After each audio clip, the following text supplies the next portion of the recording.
Ashamaa harka fuunee kabajamtootaa fi hordoftoota keenya. Kun Gadaa Digital Miidiyaadha.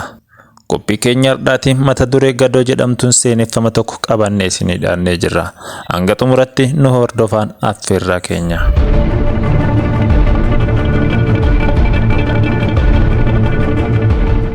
Gadaan qeerroo waggaa 16ti. Abbeeraa isaa biratti waan guddateef qaniiniidhaan akka guddate ni himama.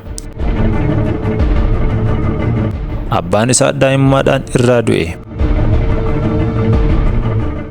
Abbeeraan isaa garuu qananiidhaan isa guddises jedhama.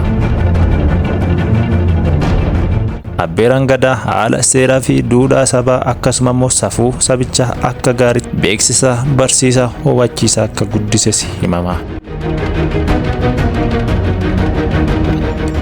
Gadaan abbaa isaa fuulaan hin beeku malee eenyummaa fi jagnummaa abbaa isaa abbeeraa isaa irraa seeneffamaan hubataa guddate.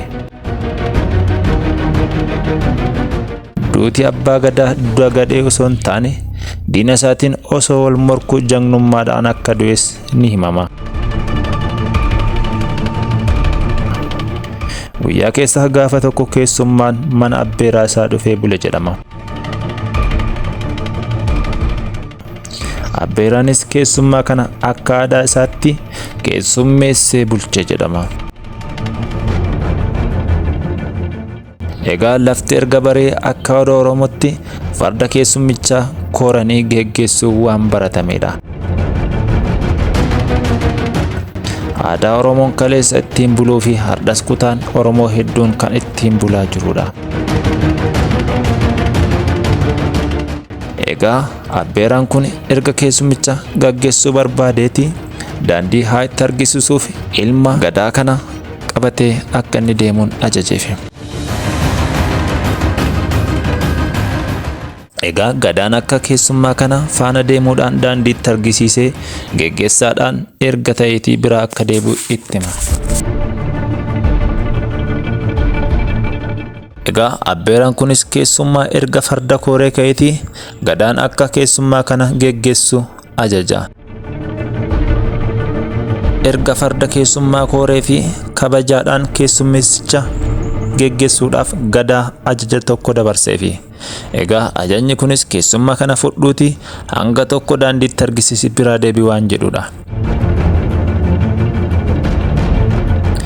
Egaa akka aadaa Oromootti keessummaa gaafa geggeessan wanta yookiin waraana qabatanii faana deemuun akkuma baratame.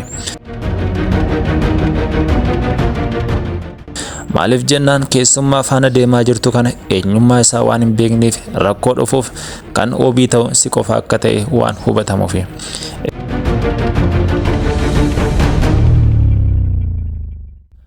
Gadaa duubaan huddeelatee daandii eegalanii.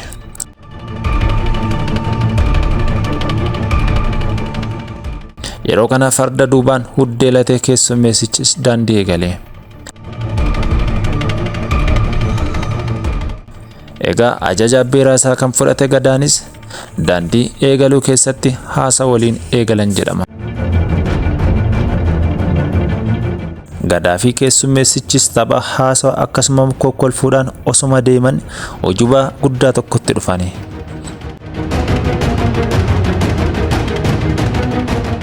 Egaa ujubaa jechuun naannoo tokko tokkotti yookiin loqoda Oromoo tokko tokkotti iddoo awwaalan nama beekamaa itti awwaalan akka ta'es ni beekama.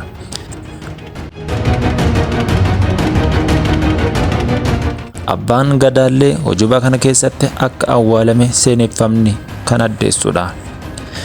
Gadaanis awwaala abbaa isaa ujubaa kana keessa ta'uu isaa fi awwaallis kan akka ta'e addaan baafatee ni beeka. Kanas akka inni itti beekeen abbeeraan isaa yeroo seeneffama adda addaa itti himu iddoo awwaala yookiin ujubaa abbaa isaa kana geessuudhaan seeneffama kana barsiisaa guddise jedhama. Egaa keessummeessichis Gadaadhaaf haasawa eegale jedhama iddoo ujubaa kanatti. Ilaa gurbaa awwaala sana agartaa? Awwaala isa dhaddacha dagaagaa sana jala jiru jedhee gaafate. Agartee gurbaa jedhee irra deddeebi'ee gaafate.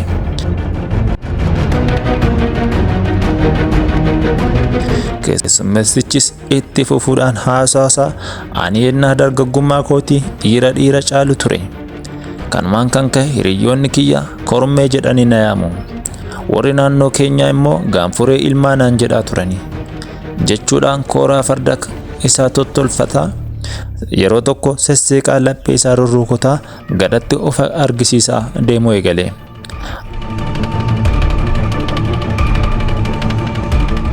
Awwaalli sun garuu awwaala abbaa gadaa akka ture ilmi kun sirriitti beeka. Gadaan maal namni kun maal natti himuu barbaada jedhee keessoo isaatti gubataa faanuma deemuu eegale. Egaa ammas keessummeessichis haasawaa isaa itti fufe jedhama. Yeroo kana fardi isaanii shinqiiqaa suuta deema jedhama. Nama awwaala sana keessatti awwaalame jagna keettu ajjeese anatu ajjeese jedhee itti hima. Namni sun namna jagna ture. Jagna caalu.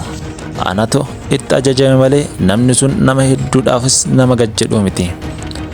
Gadaan fardarraa utaalee waraanaa fi wantee isaa qabatee namicha duubaan dugda isaatti dhaabe jedhama. Egaa waraana kana dandamachuu kan hin dandeenye keessummeessicha fardarraa garagale jedhama. Booda du'uu isaa erga hubateeti nama du'e achitti hin gataniiti namoota akka awwaalanis ajajuudhaaf gosa isa keessa waan hin jirreef farda isaa gubbaa erga buufateeti qe'ee abbeeraa isaatti qajeele jedhama. Yennaa kana ammoo abbeeraan isaa ilma koo dhuftee jedhee gaafate. Keessummeessicha eessaan geesses jedhee gaafii lama ol faana gaafate.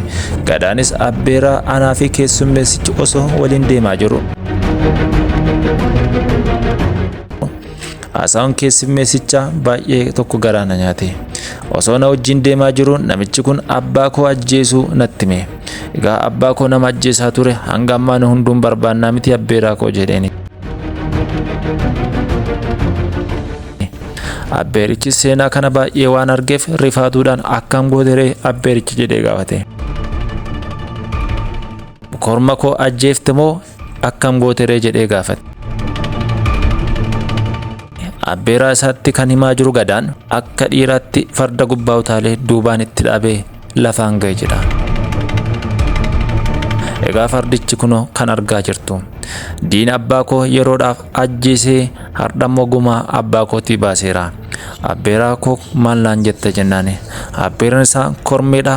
Gadaan akka ilma isaatti akka abbaa keetti baate duruu si beeka. Kanaaf seeneffama kana si barsiise hojii baasanis sitti himaan ture. Egaa korma koo gumaa waggaa hedduuf maatiin keenya barbaadaa ture baasuu keessi nutis siin boonnaa ulfaadhu galatoom jedheeni.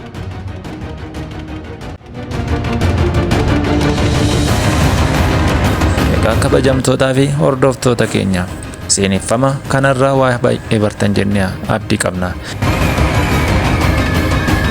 Egaa qophii keenya bifa kanaan kan itti fuunu waan ta'eef waan wajjin turtaniif horaa bulaa deebanaa isinin jenna.